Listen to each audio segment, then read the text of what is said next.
Bienvenido a este rincón de historias de medianoche. Si te atreves a seguir escuchando, suscríbete, deja tu like y cuéntanos en los comentarios desde donde nos escuchan. Aquí, las historias no se olvidan fácilmente, así que comencemos.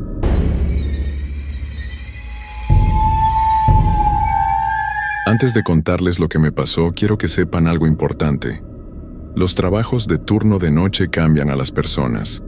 No es solo el cansancio o el desorden del sueño, es algo más profundo. Cuando trabajas mientras el resto del mundo duerme, tu mente empieza a funcionar diferente. Los sonidos se vuelven más intensos, las sombras más largas y tu imaginación se despierta de maneras que nunca creíste posibles. Por eso cuando la gente me dice que lo que viví fue solo mi cabeza jugándome bromas, yo simplemente sonrío y cambio de tema, porque ellos nunca han estado solos en un edificio vacío a las 3 de la mañana, cuando hasta el aire acondicionado suena como respiraciones. Mi nombre es Roberto Hernández García y soy de Guadalajara, Jalisco. Tengo 32 años y durante casi 5 años trabajé como vigilante nocturno en un edificio de oficinas en el centro de la ciudad. Era un trabajo tranquilo, bien pagado y me permitía estudiar durante el día. O al menos eso pensaba cuando lo acepté. El edificio tenía 12 pisos y albergaba diferentes empresas, desde abogados hasta contadores, pasando por una pequeña clínica dental en el segundo piso. Durante el día era un lugar lleno de vida, con gente subiendo y bajando, teléfonos sonando, conversaciones en los pasillos. Pero después de las 8 de la noche, cuando el último empleado se iba a casa, el lugar se transformaba completamente. Mi turno empezaba a las 10 de la noche y terminaba a las 6 de la mañana. 8 horas que al principio se me hacían eternas, pero con el tiempo aprendí a disfrutar. Tenía mi pequeña oficina en la planta baja, junto a la entrada principal, con varios monitores que mostraban las cámaras de seguridad de todos los pisos. También tenía una radio para comunicarme con la central de seguridad y, por supuesto, mi termo de café que nunca me abandonaba. Las primeras semanas fueron normales. Hacía mis rondas cada 2 horas. Revisaba que todas las puertas estuvieran cerradas, que no hubiera ventanas abiertas, que todo estuviera en orden. Escribía mi reporte, tomaba café, leía un libro o veía algo en mi teléfono. La rutina perfecta para alguien que necesitaba un trabajo estable sin muchas complicaciones. Pero las cosas empezaron a cambiar durante mi segundo mes de trabajo. Al principio fueron detalles pequeños, cosas que fácilmente podía ignorar o explicar de manera lógica. Un ascensor que se movía solo entre pisos, pero eso era normal. Los ascensores viejos a veces tienen fallas eléctricas. Luces que se encendían y apagaban en oficinas vacías, pero el edificio tenía casi 40 años. Era natural que hubiera problemas con el cableado. Lo que realmente me empezó a incomodar fueron los sonidos. No hablo de los ruidos normales de un edificio viejo, como las tuberías o la estructura asentándose. Me refiero a sonidos que no tenían explicación. Pasos en los pasillos cuando yo estaba en mi oficina, viendo los monitores y claramente no había nadie más en el edificio. El sonido de puertas abriéndose y cerrándose, cuando todas las puertas principales tenían cerrojos electrónicos que yo controlaba desde mi escritorio. Una noche, creo que era un martes de noviembre, estaba haciendo mi ronda de las 2 de la mañana cuando escuché algo que me heló la sangre. Venía del 7º piso, donde había una empresa de consultoría que siempre estaba completamente vacía durante la noche. Era el sonido de alguien escribiendo en una máquina de escribir vieja. Clac, clac, clac, clac. Un ritmo constante, como si alguien estuviera trabajando en un documento importante. Me quedé parado en el pasillo del 6º piso, escuchando. El sonido era claro, inconfundible. Alguien estaba escribiendo en el piso de arriba. Pero eso era imposible. Había revisado todo el edificio 1 hora antes, y las cámaras no mostraban a nadie. Además, ¿quién usa máquinas de escribir hoy en día? Yo me siento. Subí las escaleras despacio, con la linterna en una mano y las llaves en la otra. Mi corazón latía tan fuerte que podía escucharlo en mis oídos. Cuando llegué al 7º piso, el sonido se detuvo de golpe. Silencio total. Revisé cada oficina, cada cubículo, cada rincón. Nada, Nadie. Y lo más extraño de todo, no había ninguna máquina de escribir en todo el piso. Esa noche no pude concentrarme en nada más. Me quedé pegado a los monitores, revisando una y otra vez las cámaras del 7º piso. Todo normal. Pero yo sabía lo que había escuchado. No era mi imaginación. No era el edificio asentándose. Alguien o algo había estado escribiendo en ese piso. Al día siguiente le conté al supervisor lo que había pasado. Don Martín era un hombre mayor, con más de 20 años trabajando en seguridad. Me escuchó con paciencia y después me dijo algo que nunca olvidaré. Roberto, este edificio tiene historia. Antes de que fuera un centro de oficinas, aquí funcionaba una imprenta. Trabajaban día y noche, especialmente durante los años 70 y 80. Hubo un incendio hace muchos años, antes de que remodelaran todo. No me gusta hablar de estas cosas, pero si alguna vez sientes que algo no está bien, confía en tu instinto. Y si las cosas se ponen muy raras, llámame sin importar la hora. Sus palabras me tranquilizaron y me asustaron al mismo tiempo. Por un lado, era bueno saber que no estaba volviéndome loco.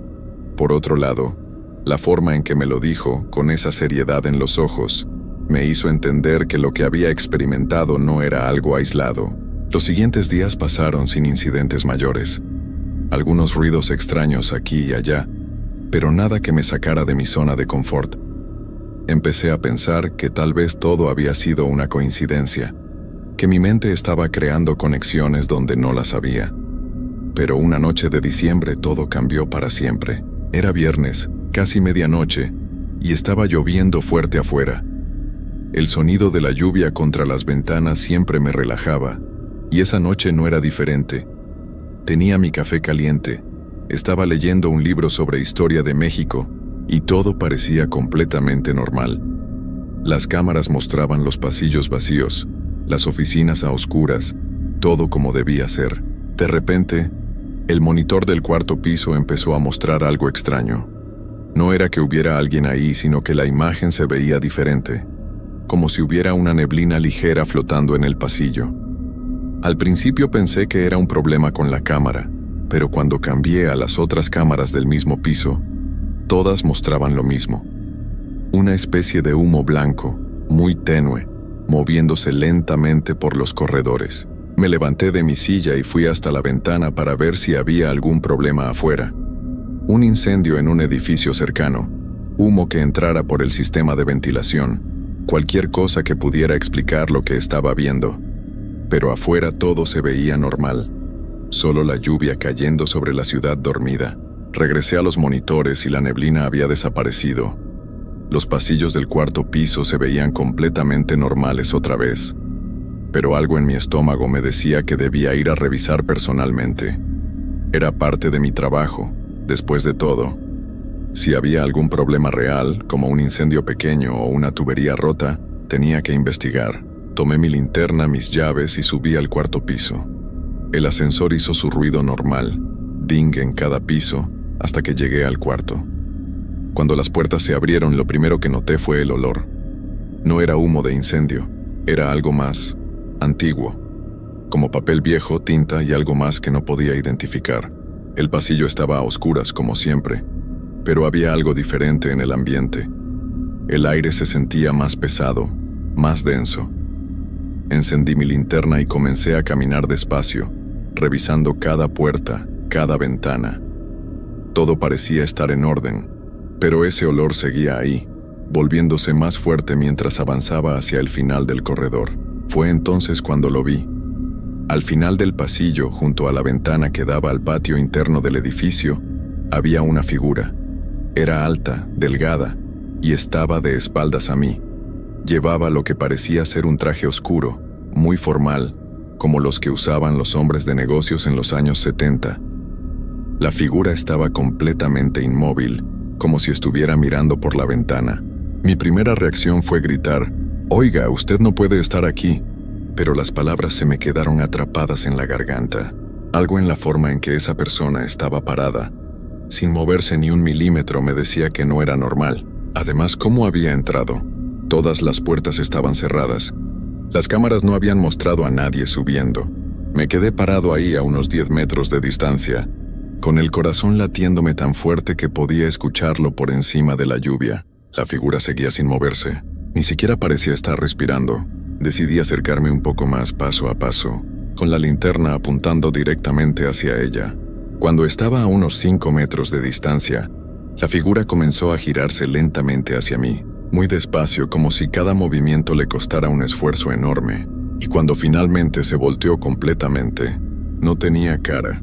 Donde debería haber estado su rostro, solo había una superficie lisa, como si alguien hubiera borrado sus facciones con una goma.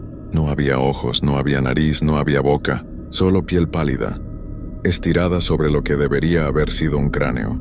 Me quedé paralizado. No podía moverme, no podía gritar, no podía ni siquiera parpadear. La cosa sin cara comenzó a caminar hacia mí, con pasos lentos pero decididos. Sus zapatos hacían un sonido hueco contra el piso, como si estuviera caminando en un lugar vacío, en vez de sobre el linóleo del edificio. Finalmente, mi instinto de supervivencia se activó.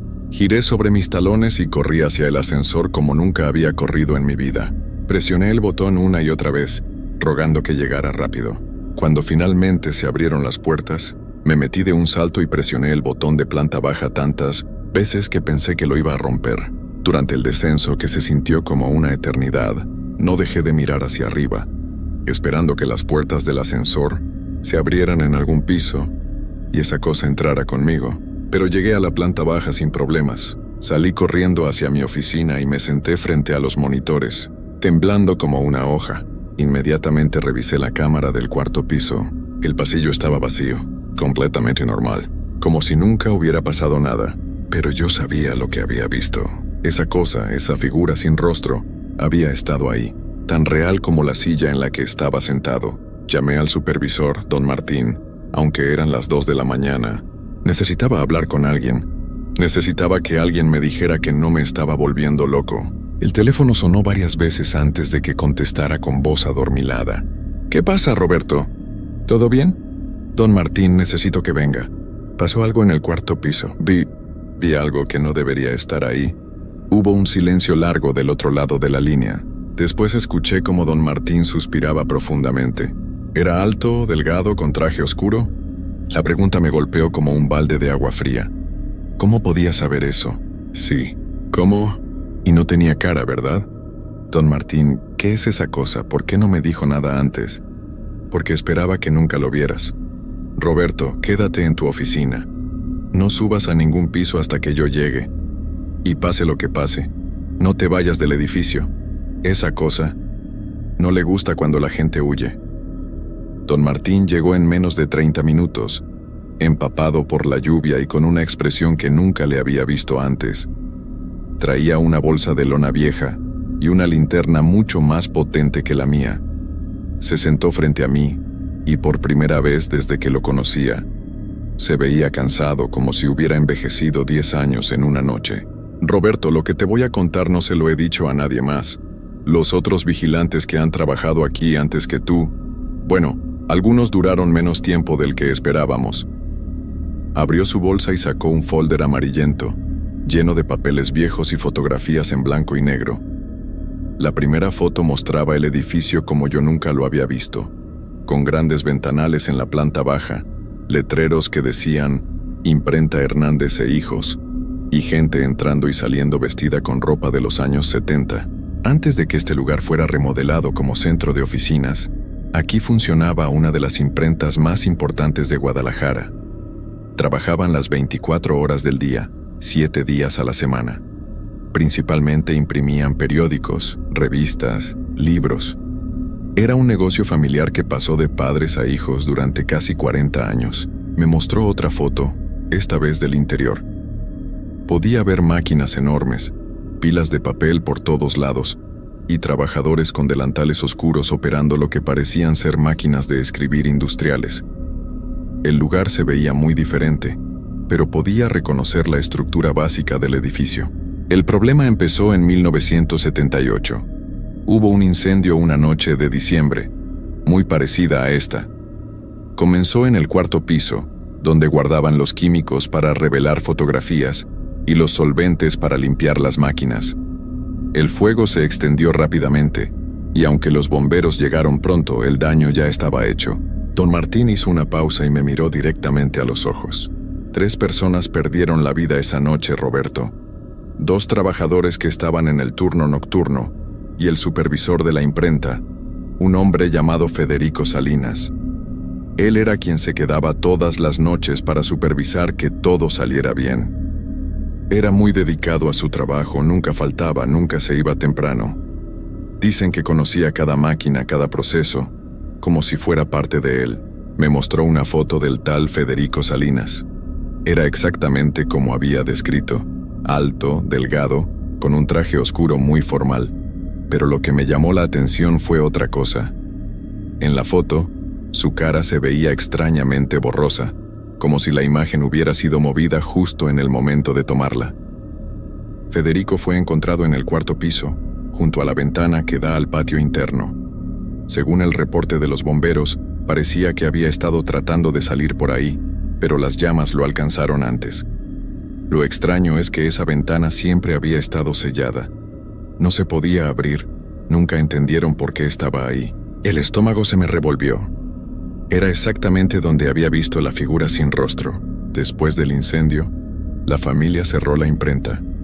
El lugar estuvo abandonado por casi 10 años antes de que lo comprara una empresa de bienes raíces y lo remodelara. Cuando empezaron las obras, los trabajadores reportaron cosas extrañas. Herramientas que aparecían en lugares donde no las habían dejado, sonidos de máquinas funcionando cuando no había electricidad, y varios trabajadores juraron haber visto a un hombre en traje caminando por los pisos superiores. Pero don Martín, ¿por qué no tenía cara? ¿Qué le pasó? El fuego, Roberto. Según los reportes médicos, Federico sufrió quemaduras de 3er grado en todo el rostro. Cuando lo encontraron, ya no se podían distinguir sus facciones. Por eso en las pocas fotos que existen de él después del incidente, siempre aparece con el rostro tapado o borroso. La familia no quería que se recordara de esa manera. Don Martín cerró el folder y me miró con seriedad. La cosa es que Federico parece seguir trabajando. Los vigilantes nocturnos que han durado más tiempo aquí reportan haberlo visto en diferentes pisos, siempre revisando, siempre supervisando. Nunca ha lastimado a nadie, pero su presencia, bueno, no todos pueden manejarla. ¿Y qué se supone que debo hacer? ¿Cómo trabajo sabiendo que esa cosa anda por ahí? Primero, no es una cosa, es Federico, y aunque ya no esté vivo como nosotros, sigue siendo una persona. Segundo, él solo quiere hacer su trabajo. Si tú haces el tuyo bien, si respetas el edificio y no interfiere con sus rutinas, generalmente te deja en paz. Generalmente, don Martín se quedó callado por un momento. Hay noches en las que está más activo, fechas importantes para él como el aniversario del incendio, o cuando siente que algo no está bien en el edificio. En esas noches, es mejor mantenerse alejado de los pisos superiores y hacer las rondas solo por la planta baja. Justo cuando terminó de decir eso, todos los monitores de mi escritorio se encendieron y apagaron 3 veces seguidas. Después, el sonido inconfundible de una máquina de escribir comenzó a resonar por todo el edificio. Clac, clac, clac, clac. Pero esta vez no venía solo del 7º piso. Era como si hubiera máquinas escribiendo en todos los pisos al mismo tiempo. Don Martín se puso de pie lentamente. Bueno, parece que Federico sabe que estamos hablando de él. Esto pasa a veces. Es como si quisiera asegurarse de que entendemos que él sigue aquí, que sigue trabajando. El sonido de las máquinas de escribir se intensificó. Era ensordecedor, como si cientos de personas estuvieran escribiendo al mismo tiempo. Los monitores comenzaron a mostrar imágenes extrañas, sombras moviéndose por los pasillos, luces encendiéndose y apagándose en patrones que parecían tener sentido, puertas abriéndose y cerrándose solas. ¿Esto es normal?, pregunté gritando por encima del ruido. No tanto. Creo que está tratando de decirnos algo. De repente todo se detuvo. Silencio absoluto. Los monitores volvieron a mostrar los pasillos vacíos y las oficinas a oscuras. Pero en la pantalla del 4º piso, pudimos ver algo que nos heló la sangre a ambos. Había palabras escritas en la ventana empañada, como si alguien las hubiera trazado con el dedo desde adentro. Decían, peligro en el sótano. Don Martín y yo nos miramos. En mis 5 meses trabajando ahí, nunca había sabido que el edificio tuviera sótano. Roberto, hay algo que no te he dicho. Cuando remodelaron el edificio, sellaron el acceso al sótano. Ahí es donde estaban los tanques de combustible de la imprenta y donde se almacenaban los químicos más peligrosos. Después del incendio, decidieron que era mejor dejarlo cerrado para siempre. ¿Y Federico quiere que bajemos ahí? No lo sé, pero si está escribiendo mensajes significa que algo no está bien. En todos mis años haciendo esto, nunca había visto que tratara de comunicarse de esta manera. Las luces del edificio comenzaron a parpadear en secuencia, desde el piso 12 hasta la planta baja, como si algo estuviera bajando muy rápido por las escaleras. Y después, el sonido más aterrador que había escuchado en mi vida, el de una puerta muy pesada abriéndose en algún lugar debajo de nosotros. Don Martín, creo que el sótano ya no está sellado. Don Martín sacó de su bolsa algo que no esperaba ver, una pistola de bengalas y varias linternas extras. Su cara había perdido todo el color. Roberto, en 40 años trabajando en seguridad, solo he visto algo como esto una vez. Y esa vez, bueno, preferí cambiarme de trabajo antes que averiguar qué pasaba realmente. ¿Qué quiere decir? Los espíritus como Federico generalmente se quedan tranquilos en sus rutinas.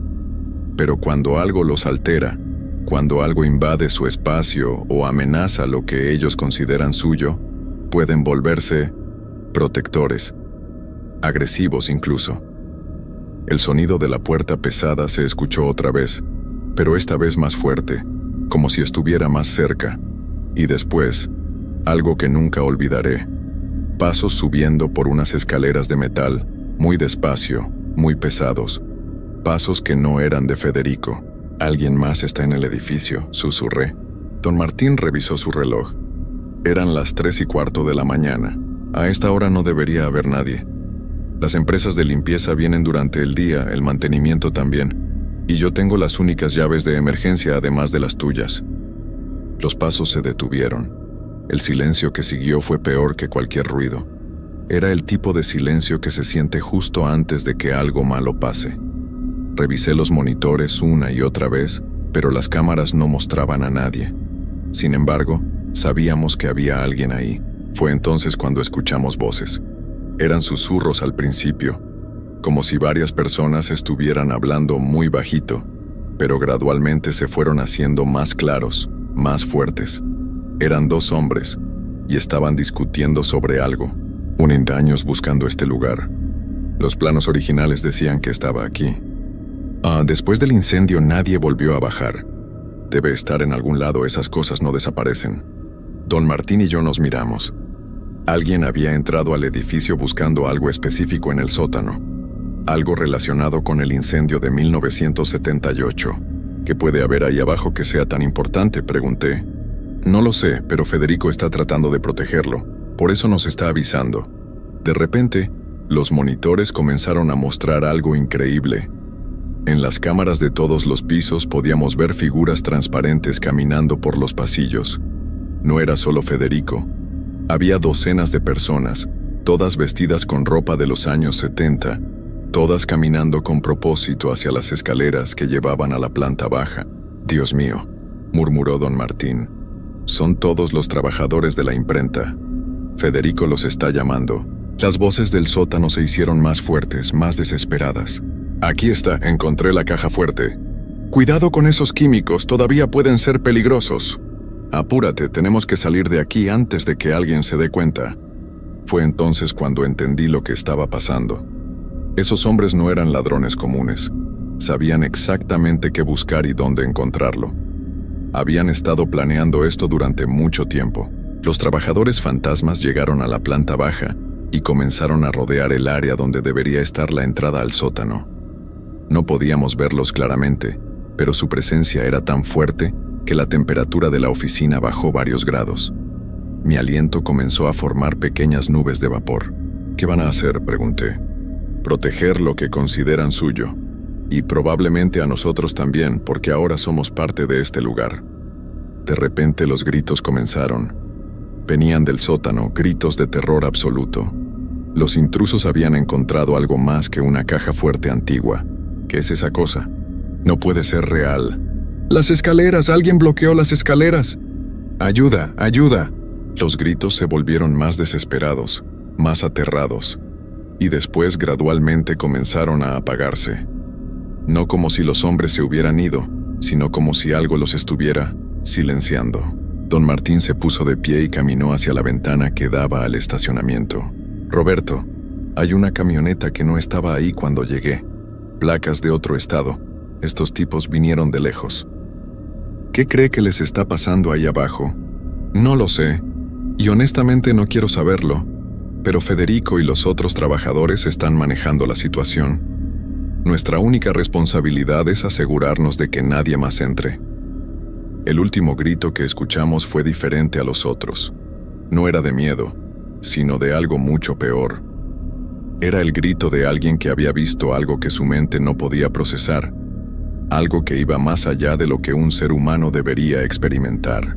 Después de eso, silencio total. Los trabajadores fantasmas comenzaron a desaparecer de los monitores uno por uno, hasta que solo quedó Federico en el cuarto piso. Estaba parado en el mismo lugar donde lo había visto la primera vez, junto a la ventana. Pero esta vez, cuando se volteó hacia la cámara, pude jurar que donde debería haber estado su cara, había algo parecido a una sonrisa. Las luces del edificio se encendieron todas al mismo tiempo, iluminando cada piso, cada oficina, cada rincón. Era como si el edificio hubiera despertado de un sueño profundo. Y después, tan súbitamente como habían llegado, todos los fenómenos sobrenaturales se detuvieron. Don Martín llamó a la policía y les contó que habíamos escuchado ruidos sospechosos y que había una camioneta extraña en el estacionamiento. Cuando llegaron, encontraron la camioneta vacía y ningún rastro de los intrusos. Registraron todo el edificio, pero por supuesto, no encontraron ninguna entrada al sótano. Lo oficial es que probablemente fueron ladrones que se asustaron por algo y huyeron dejando su vehículo. La camioneta fue remolcada y el caso se cerró sin mayor investigación. Trabajé en ese edificio 6 meses más después de esa noche. Federico siguió apareciendo de vez en cuando, pero nunca más se sintió amenazante. Era más bien como tener un compañero de trabajo muy dedicado que hacía el turno de noche igual que yo. A veces escuchaba las máquinas de escribir, a veces veía luces encendiéndose en pisos vacíos, pero ya no me asustaba. Al final, dejé el trabajo cuando conseguí uno de día en una empresa de mi carrera.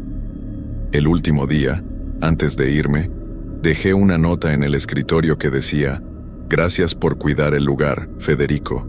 Fue un honor trabajar contigo». A la mañana siguiente, don Martín me llamó para decirme que había encontrado la nota, pero que ahora tenía algo escrito al reverso con una letra muy antigua y formal.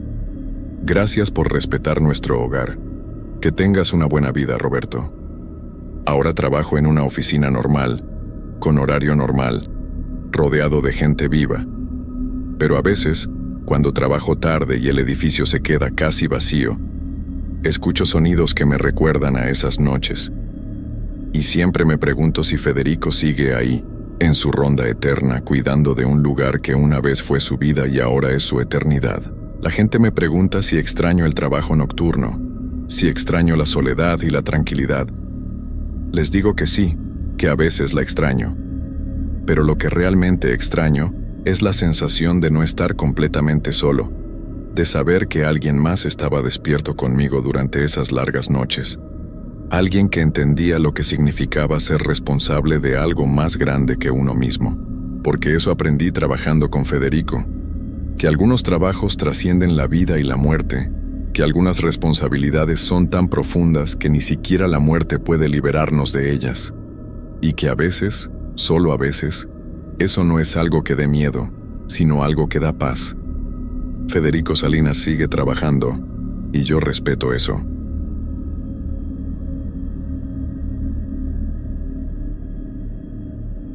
Mi nombre es Carlos, y soy enfermero en el Hospital General de la ciudad. He trabajado allí durante años, pero lo que ocurrió una noche, hace unos meses, aún no lo puedo olvidar. Había terminado mi turno de la tarde y, como siempre, Me quedé a hacer el turno de noche porque había una escasez de personal ese día. Nadie me había contado nada extraño sobre el turno nocturno, pero hay cosas que uno no está preparado para ver. Aquella noche todo parecía tranquilo.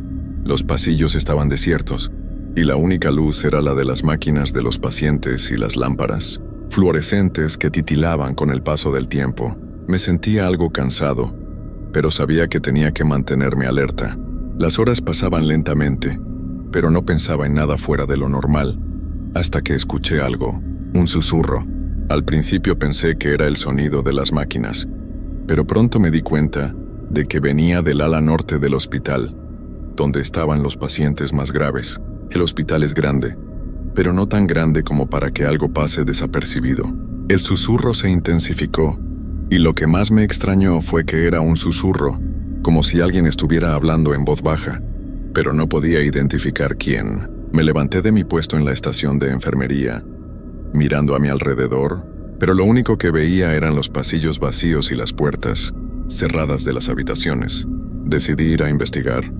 No era la primera vez que algo raro ocurría en ese hospital, pero nunca me había pasado algo como esto. Caminé por el pasillo oscuro, donde las luces temblaban con cada paso. La sensación de frío aumentó a medida que me acercaba al ala norte. Cuando llegué, me encontré con un pasillo completamente vacío. La luz allí estaba apagada, y eso me pareció aún más extraño. Si algo había pasado, debían estar en la sala de enfermería o al menos en alguna de las habitaciones cercanas. ¿Hola? Llamé, pero mi voz se perdió en el silencio. Caminé más adentro con el corazón acelerado. Sabía que algo no estaba bien, pero no tenía una razón clara para pensarlo.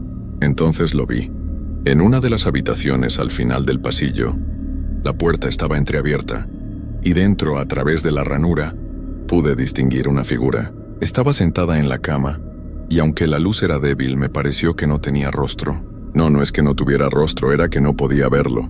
No podía distinguir ningún rasgo, solo una figura negra, como si una sombra viva estuviera sentada allí. Mi instinto me dijo que retrocediera, pero la curiosidad pudo más. Abrí la puerta y la figura no se movió. De alguna manera sentí una presión en el aire, como si algo estuviera observándome desde las sombras, pero no veía nada más que aquella silueta oscura. Me acerqué lentamente.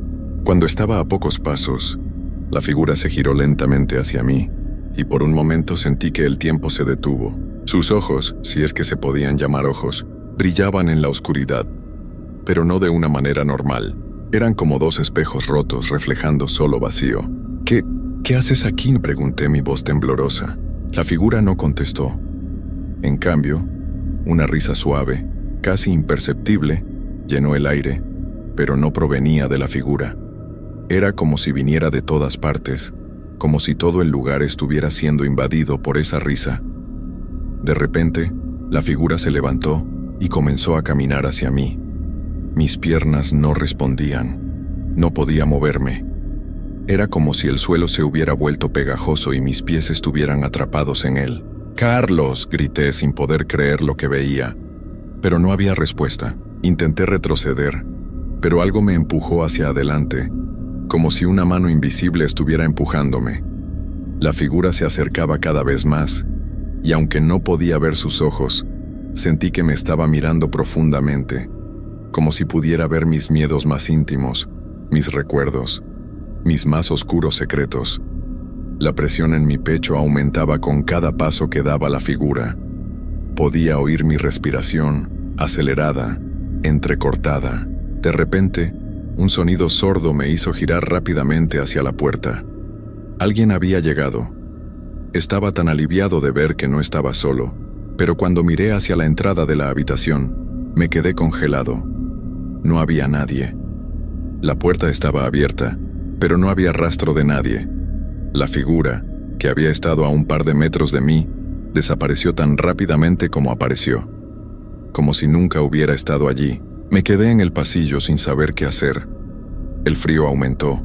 El miedo me había paralizado, pero al mismo tiempo sentía que algo estaba mal, que algo no había terminado. El miedo no se me despegaba ni un segundo. No entendía qué había pasado. ¿Era un sueño?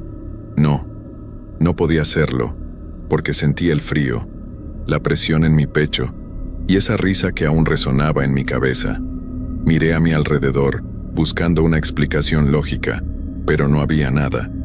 El pasillo estaba vacío, como siempre, y las luces titilaban con su molestoso zumbido. Aún no me atrevía a entrar de nuevo en la habitación.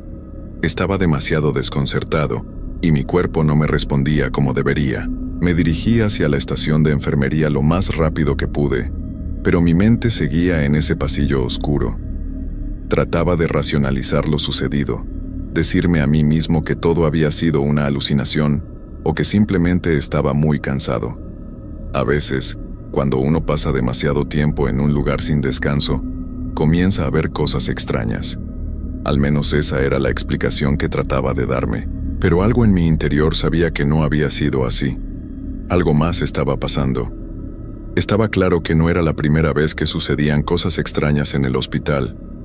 Había oído rumores sobre habitaciones cerradas, luces que se apagaban solas y figuras que se desvanecían. Pero siempre pensé que eran historias inventadas por los demás enfermeros para asustarnos, algo para aliviar el aburrimiento de las largas noches. Pero ahora, después de lo que había vivido, ya no estaba tan seguro de eso. Volví a la estación. Tomé un vaso de agua y traté de calmarme. Recordaba los rostros de algunos de los pacientes en las habitaciones cercanas, todos ellos con problemas graves, algunos incluso en estado de coma. Pero lo que más me molestaba era la sensación que me quedaba, esa sensación de que algo o alguien estaba observando desde las sombras. En ese momento sentí una presencia extraña a mis espaldas. Alguien o algo estaba allí, pero cuando me giré no había nada. Decidí no quedarme más tiempo en la estación. Sabía que tenía que hacer mi trabajo, que no podía quedarme paralizado por el miedo. Tomé mi linterna y me dirigí hacia el ala norte, hacia donde todo había comenzado. Sentía que tenía que saber más, entender qué estaba ocurriendo, pero a la vez no quería regresar. Las luces en el pasillo parpadeaban de nuevo, pero esta vez no eran solo los focos. Era como si la misma atmósfera estuviera cambiando. El aire estaba más denso. La sensación de frío había aumentado. Cuando llegué a la puerta de la habitación, el susurro volvió. Ahora ya no era un simple susurro, sino que se había convertido en algo más, algo que rozaba el susurro de las voces. Al principio, pensé que alguien más estaba en la habitación, pero cuando abrí la puerta con cautela, no encontré a nadie. Solo estaba la cama vacía, las sábanas perfectamente estiradas y el aire helado. Un estremecimiento recorrió mi espalda. Cerré la puerta rápidamente y di un paso atrás, sin saber qué hacer. Fue entonces cuando escuché una risa, la misma risa que había oído antes, pero esta vez no venía de la habitación, sino del pasillo. ¿Carlos? La voz me llamó por mi nombre, y aunque sonaba débil, había algo en ella que no me dejó moverse. No podía girarme, no podía dar ni un paso. Solo escuchaba la voz, cada vez más cercana, susurrando, acercándose más y más. La sentí justo detrás de mí, tan cerca que casi podía tocarme, pero cuando finalmente logré girarme, la oscuridad me envolvió por completo. No había nadie allí, solo un frío impenetrable y una sensación de vacío que me apretaba el pecho. En ese instante, supe que no estaba solo. Alguien o algo me estaba observando, y no pensaba dejarme ir tan fácilmente. Salí corriendo del pasillo y me dirigí hacia la salida de emergencias, mi mente llena de confusión. El hospital parecía haber cambiado por completo. Cada rincón estaba lleno de sombras que no se movían. La iluminación parecía tan lejana, como si no pudiera alcanzarme. Me sentía atrapado. Solo quería salir de allí. Corrí sin mirar atrás. No podía detenerme. No importaba cuán agotado estuviera. Finalmente logré llegar al vestíbulo, donde encontré al vigilante. Lo miré intentando calmarme. ¿Hay algo raro en el ala norte?, le pregunté, pero él solo me miró extrañado. No sé a qué te refieres, Carlos. El hospital está tranquilo. Pero sabía que algo no estaba bien. Algo seguía allí, observándome, esperando.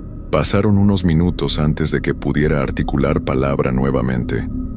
Mi respiración estaba agitada y sentía un sudor frío en mi frente, pero traté de darme ánimos, pensando que tal vez todo lo que había experimentado era solo el efecto del cansancio. Después de todo, las noches en el hospital pueden ser largas y solitarias, y eso juega con la mente de cualquiera.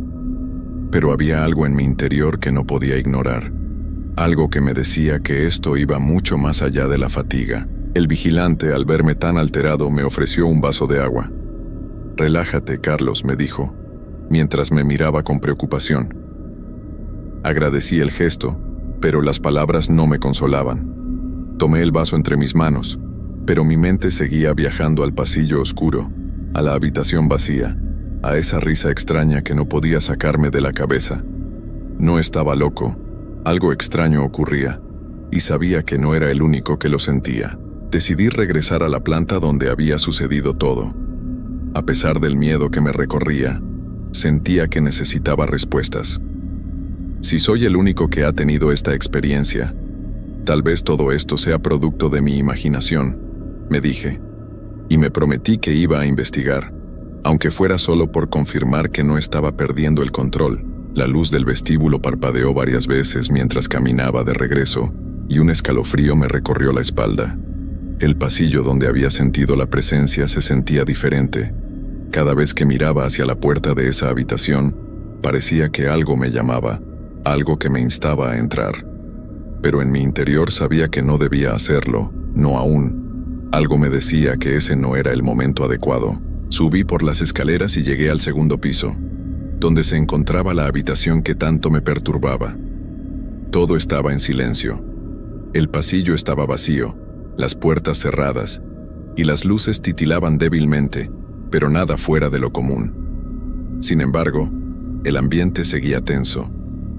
No pude evitar mirar de reojo, esperando ver algo moverse en la oscuridad, alguna sombra que se deslizara sin razón. Pero nada sucedió. Me detuve frente a la puerta de la habitación 308. La puerta estaba cerrada, como siempre, pero algo en ella me llamaba. Era como si la puerta misma estuviera esperando a que la abriera. Mi respiración se aceleró nuevamente y el sudor se acumuló en mi frente. Estaba a punto de girar el pomo cuando un sonido me detuvo. Un golpeteo suave, casi imperceptible, provenía desde el interior de la habitación. Miré alrededor, asegurándome de que nadie estuviera observando. El sonido persistía, como si algo o alguien estuviera tocando la pared de adentro. No sabía qué pensar.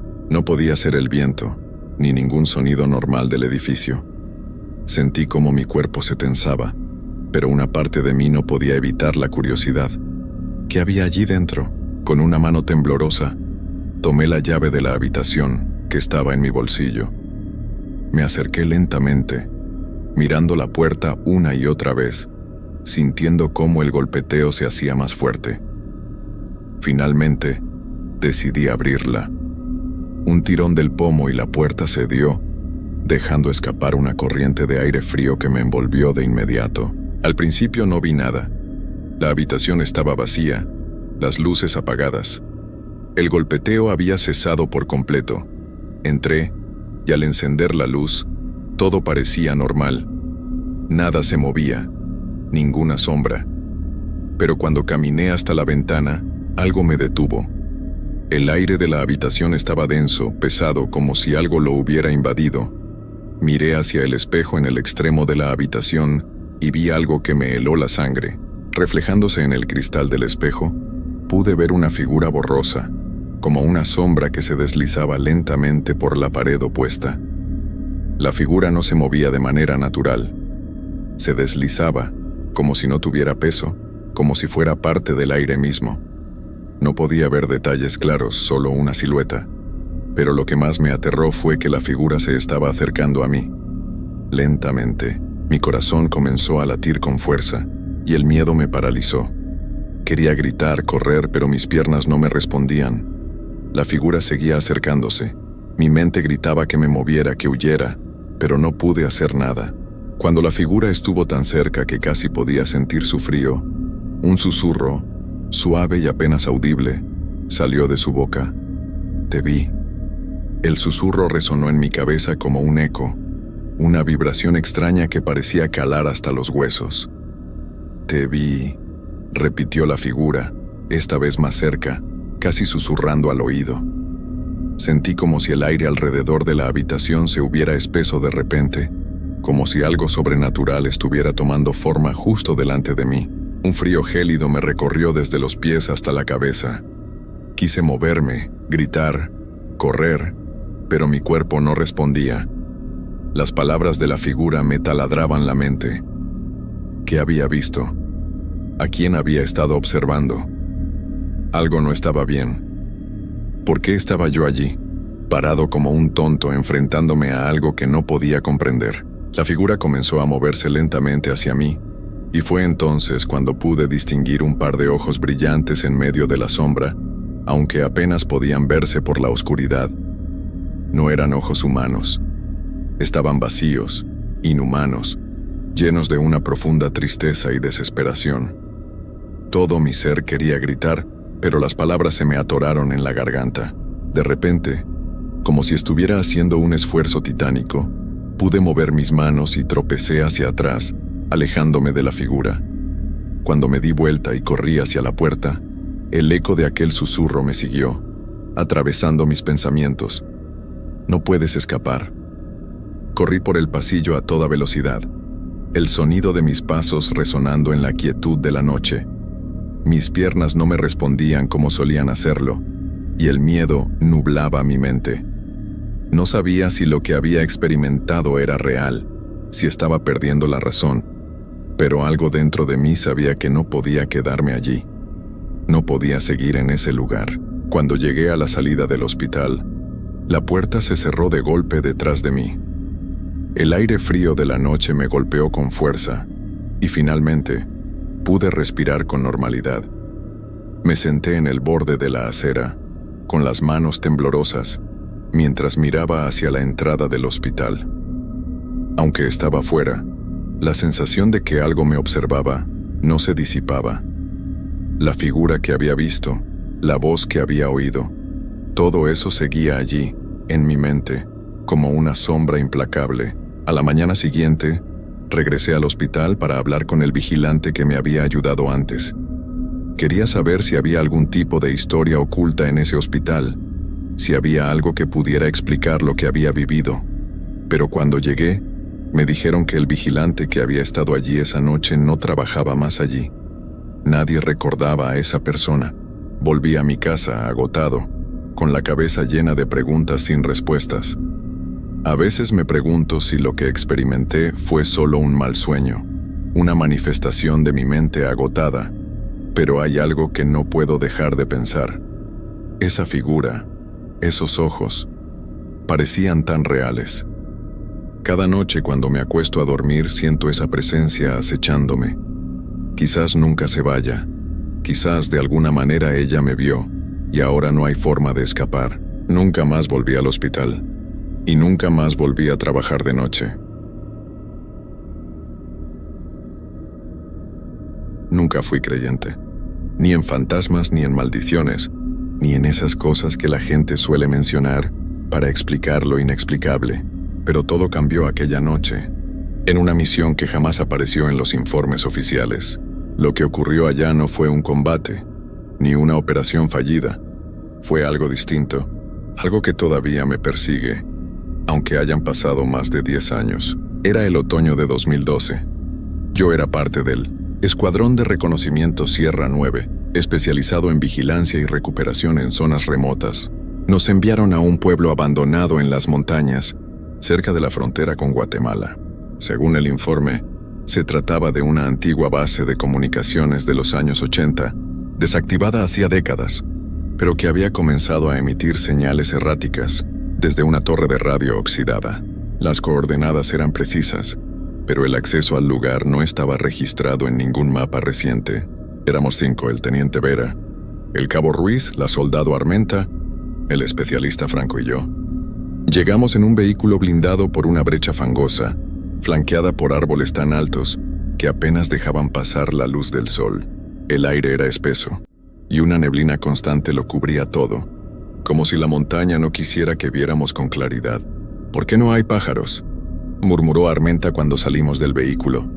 Era cierto, ni un solo trino, solo el zumbido de los insectos y el sonido apagado del viento entre las ramas. La torre, en medio del pueblo, estaba como congelada en el tiempo, oxidada, torcida, pero aún en pie.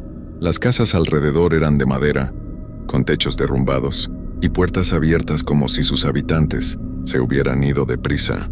Había juguetes oxidados en los patios, trastes en las mesas, incluso velas consumidas hasta el borde.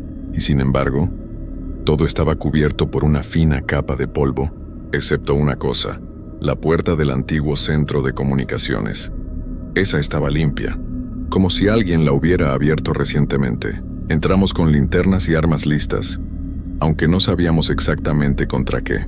La sala principal era pequeña, con paredes cubiertas de equipos viejos. Todo parecía apagado, menos un monitor, que parpadeaba en un rincón. Nos acercamos. El monitor no mostraba imágenes, solo una línea de texto parpadeante. No están solos. Pensamos que alguien jugaba con nosotros, quizá un técnico curioso, o un bromista de alguna estación cercana. Franco intentó desconectarlo, pero el monitor volvió a encenderse solo. Esta vez mostraba otro mensaje. ¿Ya los escuchan? Y entonces los escuchamos. Golpes. Ligeros, como dedos golpeando madera. No venían de dentro, sino de las casas vacías afuera. Uno, luego otro, y luego decenas. Coordinados, suaves, persistentes. No dispares, ordenó Vera. Vamos a revisar las casas. Dividimos el grupo. Armenta y yo tomamos el lado norte del pueblo. Ella era joven, nueva en el escuadrón, pero valiente.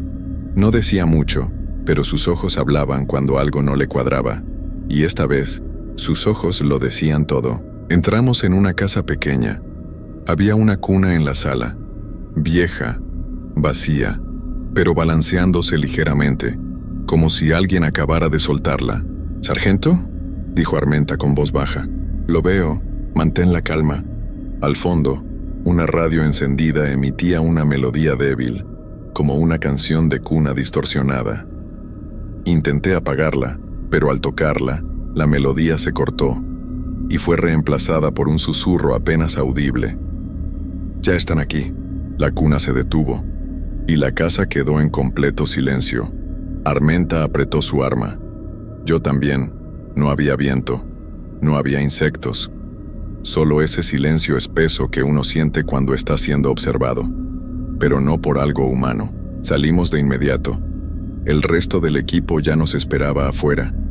Todos tenían el mismo rostro pálido, como si hubieran visto lo mismo que nosotros, aunque nadie decía nada. Vera fue el primero en romper el silencio. «Nos vamos. Esto no es lo que dijeron que era». Nadie discutió. Mientras subíamos al vehículo, Franco tropezó con algo en la entrada del centro de comunicaciones. Era una caja de madera cubierta de símbolos extraños, como grabados a mano con un clavo. No quiso tocarla, pero al alumbrarla, vimos que en la tapa había una inscripción. «Una vez que escuchas, ya formas parte». Esa fue la última vez que vi aquel pueblo. Al día siguiente la señal desapareció. Nunca más se registraron anomalías en la torre.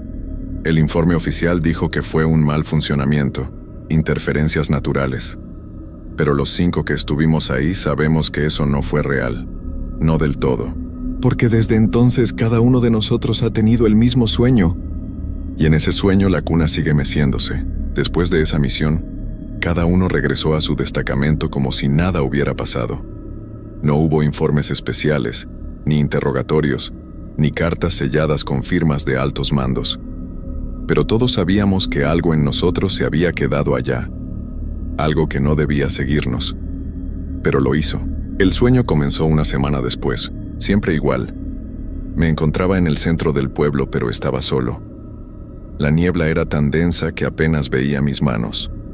La torre de radio aparecía a lo lejos, inclinada, goteando algo oscuro que no podía identificar. Y desde las casas, los golpes. Golpes suaves, rítmicos. Como si alguien, o algo, intentara llamar mi atención desde dentro. Lo más inquietante no era la escena, sino el sonido. Una melodía de cuna, arrastrada, reproducida como en un viejo casete. Al principio creí que era solo un mal sueño, hasta que descubrí que Armenta también soñaba lo mismo. Me lo dijo una noche con voz temblorosa, mientras revisábamos un armamento en la bodega. «Sargento, usted ha vuelto a ver la cuna». No hacía falta explicarlo. Sabía exactamente a qué se refería. Ella la veía también, igual que yo, igual que los demás. Ruiz el cabo, con más años en servicio que todos nosotros juntos, Empezó a hablar con menos frecuencia. Se le notaba ausente. Una vez, lo encontré mirando al techo de su habitación, completamente quieto. Tenía una radio vieja encendida, y aunque no transmitía nada, él susurraba como si alguien le hablara por ella. Franco fue transferido semanas después, según dijeron, por motivos personales. Pero antes de irse me dejó una caja. Esto lo tomé de la aldea, confesó sin levantar la mirada. Me perseguía aunque no la tuviera, así que prefiero que tú la tengas. Era la caja de madera con los grabados extraños, la misma que había encontrado afuera del centro de comunicaciones. No debía aceptarla, pero lo hice. Tal vez por curiosidad. Tal vez porque, en el fondo, sentía que si la tenía cerca, al menos podría entender lo que nos había ocurrido. Esa noche volví a soñar. Pero esta vez no solo era la cuna, ahora había alguien más. En el sueño, dentro de una de las casas, vi una silueta sentada en una mecedora. Una figura alta, delgada, con el rostro cubierto por un velo blanco. Mantenía la cabeza inclinada hacia mí, como si supiera que la estaba mirando. Y en su regazo, sostenía la caja. Al despertar fui directo a donde la había guardado. Estaba abierta, y dentro había algo nuevo. Una grabación de casete. No tenía etiquetas ni marcas. Solo cinta negra enrollada con cuidado. Dudé, pero la curiosidad me venció. Usé una vieja grabadora del almacén para escucharla. La cinta comenzó con ruido blanco. Luego la voz de un niño. No hablaba claro, pero repetía algo una y otra vez. No salgas cuando la cuna se detenga. No salgas, no salgas. Y al final, la misma melodía. Esa maldita canción de cuna. Cada nota se me metía en los huesos como escarcha. Me quedé escuchándola durante minutos, sin moverme. Y entonces, sin darme cuenta, la puerta de mi habitación se abrió sola. Nada entró, pero el aire cambió, y escuché los golpes, ligeros, como dedos en madera, como en el pueblo. Después de eso ya no dormí igual. No porque temiera soñar, sino porque empecé a ver cosas despierto. Sombras quietas en los pasillos del cuartel, luces que parpadeaban sin razón, y en las noches más silenciosas, la misma melodía, como si alguien la tarareara justo al otro lado de la pared. Intenté hablar con Vera, el teniente, pero ya no era el mismo. Estaba pálido, delgado, con los ojos hundidos como si llevara meses sin dormir. Solo me dijo una frase: «Hay cosas que no deben ser escuchadas, sargento», y me entregó una carta sellada. Me pidió que no la leyera hasta que todo se repitiera. No entendía a qué se refería, hasta que recibí la orden de volver a la zona del pueblo.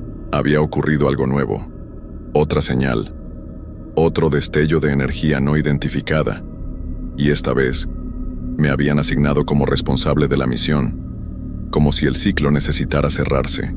La noche antes de partir abrí la carta. Solo tenía una línea escrita a mano: «Si la música suena, no respondas, porque si lo haces, te escucharán también». Regresé al pueblo al anochecer. Esta vez fui solo. Decisión directa del comando. Misión de reconocimiento. La llamaron como si no supieran lo que de verdad estaban enviando. Pero lo sabían. Tal vez sabían más de lo que me dijeron, y yo ya no podía negarme. Algo me empujaba hacia ese lugar, como un hilo invisible que me arrastraba montaña arriba, paso a paso, hasta llegar a donde todo había comenzado. El camino era igual, la misma niebla, el mismo aire denso, el mismo silencio imposible, pero el pueblo no. El pueblo había cambiado, ya no estaba cubierto de polvo. Las casas parecían limpias, las puertas cerradas, las ventanas cubiertas con cortinas nuevas, y había luces, pequeñas, cálidas, saliendo de algunas ventanas como si la vida nunca se hubiera ido, o como si alguien, o algo, la hubiera devuelto. Mi radio comenzó a emitir interferencia. Luego, una voz. «Oh, sargento, ¿me copia? ¿Torres?» Era la voz de Armenta, pero ella estaba destacada en el norte, a más de 800 kilómetros. Había hablado con ella la semana anterior. Me dijo que tenía el mismo sueño, pero que no pensaba volver jamás a ese sitio. Así que ¿Cómo podía estar escuchándola? Armenta, ¿dónde estás? Respondí. Silencio, luego un susurro. No respondas. Y entonces supe que no era ella. Desde la torre, la misma donde todo había empezado, surgió la melodía. Suave. Más clara que nunca. Como si alguien la tocara con un viejo piano oxidado. Y en medio de ella, los golpes. No afuera. No en las casas. Esta vez venían desde dentro de la torre. Me acerqué. Cada paso crujía sobre la tierra húmeda, pero no me detuve. No podía detenerme. La puerta, aunque vieja y corroída, estaba entreabierta. La empujé con el cañón del arma. Adentro, todo estaba igual que años atrás. Equipos apagados, polvo flotando en el aire, y una figura de espaldas, sentada frente al mismo monitor que nos había recibido aquella vez. Me tomó un segundo reconocerlo. El teniente Vera. ¿Vera? Susurré. No se giró. Solo levantó una mano lentamente y señaló la pantalla. Me acerqué con cautela. El monitor parpadeaba con una frase que no entendí en un principio. El que regresa ya no sale. Vera finalmente habló, con una voz tan débil que apenas la oí. No es el pueblo, Torres. Es lo que se esconde entre sus recuerdos. No supe qué quiso decir. Cuando me giré para tocarle el hombro, ya no estaba. Ni la silla, ni el monitor, ni nada. Estaba solo en una torre vacía, cubierta de polvo como la primera vez. Pero entonces, algo más cambió. Afuera, todas las luces que antes parecían encendidas se apagaron al mismo tiempo, y el sonido de la canción se detuvo con un golpe seco, como si alguien hubiera arrancado el casete de golpe. Y en el silencio que siguió, escuché la cuna. Balanceándose, bajé corriendo. El pueblo ya no era el mismo. Las casas parecían desmoronarse mientras las pasaba, las ventanas se quebraban, y la niebla ahora tenía formas, siluetas que me seguían, que no corrían, solo observaban, como si cada paso mío confirmara que ya no podía salir. Logré llegar al vehículo. Encendí el motor. Retrocedí sin mirar por los espejos. No podía mirar atrás. No debía mirar atrás. Conduje hasta perder la señal de radio, hasta que el último rastro de niebla quedó atrás. No miré la caja que tenía en el asiento del copiloto, pero sabía que seguía ahí, cerrada, silenciosa, esperando. Ese fue mi último día como militar activo. Pedí mi baja semanas después. Dijeron que necesitaba descanso. Nunca me creyeron. ¿Cómo explicar lo inexplicable? Desde entonces no he vuelto a soñar con la cuna, pero cada tanto, cuando la noche está muy callada, y la brisa sopla como en aquel pueblo olvidado, puedo oírla, la melodía, suave, llena de ecos, y siempre, precedida por los golpes en la madera.